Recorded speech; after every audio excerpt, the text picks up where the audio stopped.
What's up, family? We got to check in on our social life. A little sneaky big trade in the NFL today. Panthers sent Robbie Anderson to the Arizona Cardinals. Why was this huge? Because Robbie Anderson got sent to the locker room by his own coach yesterday. A little sideline raid or rant went on, and all of a sudden, Robbie Anderson gets sent to the locker room. Do we not have the footage? I thought we had the footage. I thought we were going to show the footage. Footage? Anyone? A lot of beef. Oh, okay. Anyway, Shady, what were your thoughts on Robbie Anderson getting traded? I like Robbie, so I think he'll play. I think he's a hell of a player. Just that, I don't know. It was a difference they had. He ain't like what's going on. The coach like he had going on, so see you later. That kind of works out sometimes, though. Joy, what were your thoughts? Robbie Anderson, not a star wide receiver for the Panthers. You obviously don't like to see this, but it's not like Carolina is in the best situation right now. I'm sure there's a lot going on there in Carolina. Tensions are high. But this is a good trade for the Cardinals. They need him. And so, maybe it'll work out for both parties, it seems. You've seen this happen in Dallas, correct? Dez Bryant? You keep trying to put that on Dez. Like, Dez never Dez never did that. No, didn't he get sent to the locker room? He left a game early, like, when there were 10 seconds on the clock, and it was obvious. That's bad. I'm just saying. It's different than leaving in the middle of a game because you're, like, arguing with your coach. No, I thought that's what happened. Again, I wouldn't know. Dez has gone to the locker room, like, a little bit early a couple times. It's not the same. I've seen this almost happen in Philly. We played the Vikings 2013. I don't know if you remember. We were losing to the Vikings. Yeah. Like, the Vikings were sorry at the time. We sitting there. We got a cornerback. We had one hothead. I'm not going to say him by name, Kerry Williams. And he's arguing with his D-back coach. Okay. D-back coach probably shouldn't have been an NFL defensive back coach. I won't say him by name, genuinely. Y'all can look him up. Oregon guy? No, probably. Next thing you know, Kerry, my bad. I'm not going to say his name either way. John Levy. There's Google. Yeah, right. Kerry almost gets sent to the locker room, but we actually needed Kerry, so he wasn't going anywhere. I think we won the game. You remember? Vikings, 2013? We lost. I had 5 carries that game. Where? One of the chip being chip. Why? Gosh. Everybody went off, though. Deshaun went off. D-Jack did go off. Does this happen, though, where you can, like, comfortably yell at your coach a lot? It takes to get sent to the locker room, though, 2-5? No, not get sent to the locker room. Like, is it common to get into it with your coach? Maybe not that much, but, like, your coach has to be. Okay, so then what do you have to do to get sent to the locker room, I guess?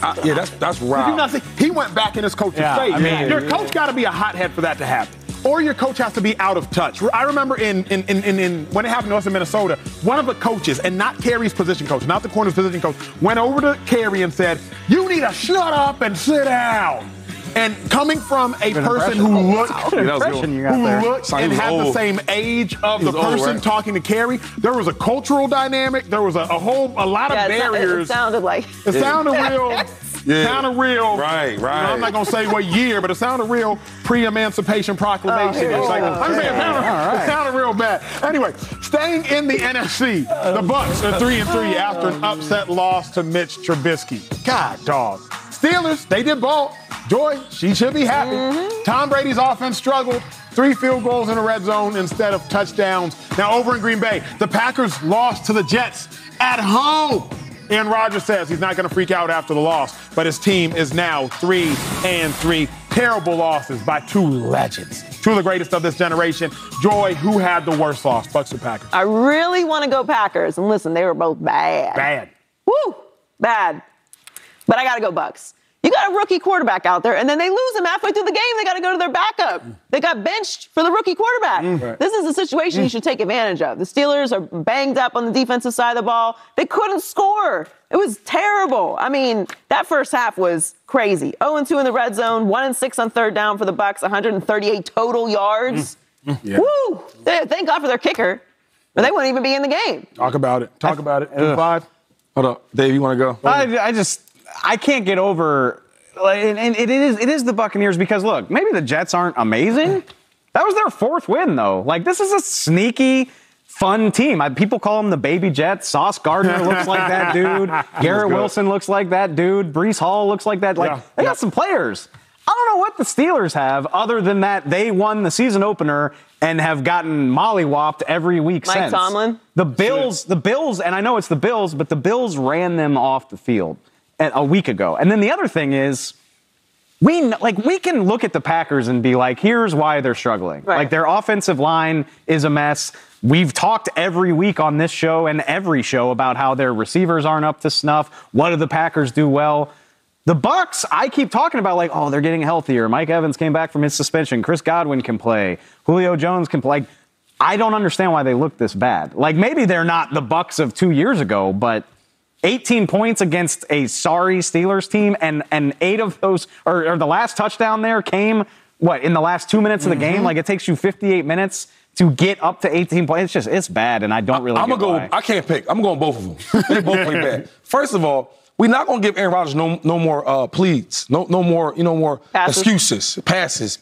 He looked bad. He looked terrible. He didn't get the ball out. I'm not going to keep blaming these wide receivers, right? Because they're young, but a lot of that's him too. I was thinking when Devontae Adams left, I was like, dang, he's really going to miss Aaron Rodgers. It's really the other way around. Because now you don't have that insurance. I can throw a little back shoulder pass. I know he's going to catch it. I throw a ball between two people, he's going to catch the ball. A-Rod is taking a lot of blame for this, and he deserves it because he's not playing well. He's looking at the rush. I've never seen him look at the rush. He's worried about getting tackled. He's worried about getting hit. And then Brady. I love Brady, but we got to talk about that. They go to the red zone 3 times, and they getting threes. Field goal. That Steeler defense, they play good. So I don't want to hate on them. I give everybody respect to the NFL. Got it. They had about 3 guys out the secondary that's out. Fitzpatrick didn't play. He's probably the second best player. Their best player on the team didn't play. Then you're going to get some rookie quarterback who I love, and Kenny Pickett's a Pittsburgh guy. I love him to death, but he's a rookie. And he throws some picks sometimes. and then Trubisky is this god-awful at times, right? At times. Okay, Played great yesterday. Except when it matters the most. No. That's the craziest part. Sir? He had a couple good plays. Let's not act like he converted 2 third and longs. Even that, they should have won that game. It should have been close. It should have. You know they were. It shouldn't have been You close. know they were minus 10 points. The spread? The spread. Yeah, I don't happen in the NFL. Vegas. I feel your pain, Vegas. I took the Bucks.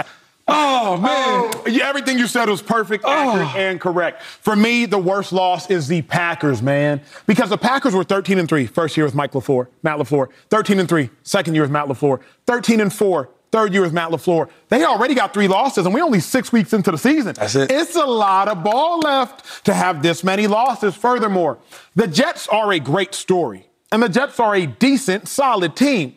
But you let people become good stories. Like, you let teams become good on you. I always think about, and I still make fun of him, I'm not going to say his name because I don't want Shady to go off the deep end, Robert Griffin. Against Texas, my senior year, Robert Griffin, he won the Heisman on us. So, yeah, Robert Griffin, he had a Heisman campaign, but as a defender, I'm like, dang, we let Robert become Robert Griffin. We let them build a stadium in Waco. We let him win a Heisman Trophy. He didn't just do this. College. He didn't just do this. Like, we allowed it to happen. Packers. Y'all can't allow the Jets to become a good team on y'all. In y'all's house? Let the Jets be a good team against everybody else. But against y'all, they need to be sorry. Because that's how I felt. Like, Robert, beat OU, beat everybody. But against us, you need to be sorry. He wasn't. He became legendary. That's why you didn't want him going to Austin this weekend? Exactly right. Yeah. Exactly right, to call the game. So as I look at it, the Bucks loss was bad. But that Packers loss, Joy, it was atrocious. But also, where are you putting the blame? Because that first half of that game was terrible. So you can't blame it on the defense. It's not like the Jets got this huge lead and it was like, oh, we're throwing to young receivers. We're trying to play from behind.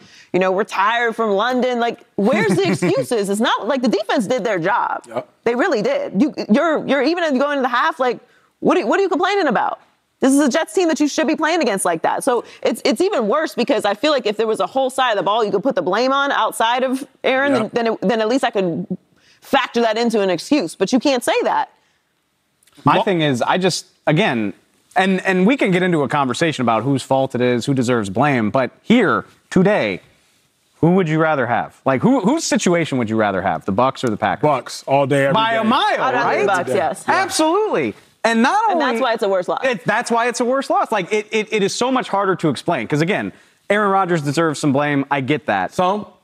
However much blame you want to give him, that's fine. But I can still look at that Packers team and be like, yeah, like I can kind of understand how you get into a situation like this. Let me Bucks, it's a lot harder to explain for me. Let me get something off my chest. I was going to wait an hour till the end of the show. I'm not going to wait no more. Get it off your chest now. Tom Brady, you got a game on Sunday. Okay. It's Friday night. Oh, here we go. You're at a wedding of your former employer. You, Meek Mill, Ed Sheeran, Elton John. Tom, you got a game on Sunday, and you are at a wedding, not your own, not your kids, not your sister, not your mom or your dad, your former employer, and then you go lose to a Son's team. Godfather. Son's Godfather. Put that in there. Son's Godfather. Just to get you right. You said employer, but it's this Son's Godfather. And then you go lose to a team that you're a 10-point favorite on. Meanwhile, Bill Belichick, the coach, where Robert Kraft is the owner. Robert Kraft's wedding, by the way. I left out the headline. Bill Belichick didn't go to the wedding.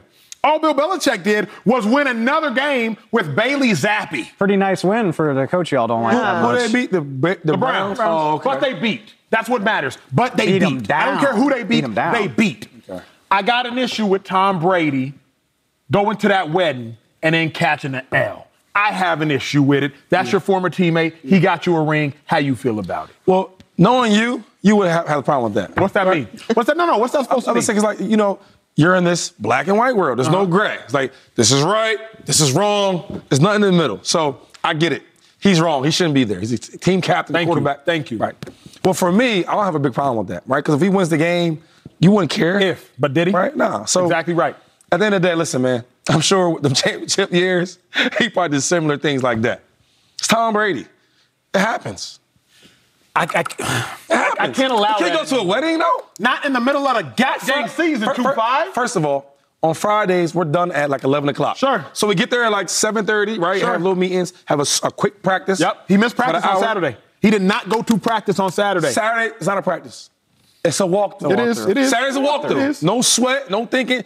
When I was a young rookie, right? On Fridays, after practice, I'm going out. Me, Deshaun Jackson, we going out. Saturdays, it's a walkthrough. It's an 80-play walkthrough, though. So it ain't an 80-play walkthrough. In Philly, it literally was an 80-play walkthrough. Maybe with Chip Kelly, but with the real coach, Andy Reid, we didn't do all that. In and out. Come on. We're just throwing y'all's whole Eagle tenure under the bus on this show. Yeah. I mean, because like he's making a big deal about the walkthrough. Like, come on. I'm making a big deal about the message you're sending. Because don't miss practice on Friday and then come yell at me. Can we roll the tape in the big board? Don't miss practice on Friday, then come yell at me on Sunday. It's all different levels. On Saturday, and then come yell at me. Don't do that. It's different levels. If you want to miss practice, miss practice. Who's number 70 right there? Don't look at it. Who's number 70? Who is he? It don't matter who it is. I think it's Robert Hainsey. Listen. If Tom Brady can do things that the other guys can't, that's how it works. In Philadelphia, I could do things that other players couldn't do. That's how it works. Jimmy Johnson taught us that years ago. They traded you. Am I right? They traded you. Hey, well, trade me got a new deal. I treat everybody the same, different. Right. You see what I'm saying? That's just how it is. So I don't want to hear that Tom Brady Here's thing. how I feel. Nobody cares what you're doing until you're not doing what you're supposed to be doing. And as long as the Bucks are not doing what they're supposed to be doing, which is beating the freaking Pittsburgh Steelers. That's true. That is true. It's time to start It is caring Mike what Tomlin. they're doing. It is Mike Tomlin. Put some respect on his name. If I told you before the game that he did that, you wouldn't have cared.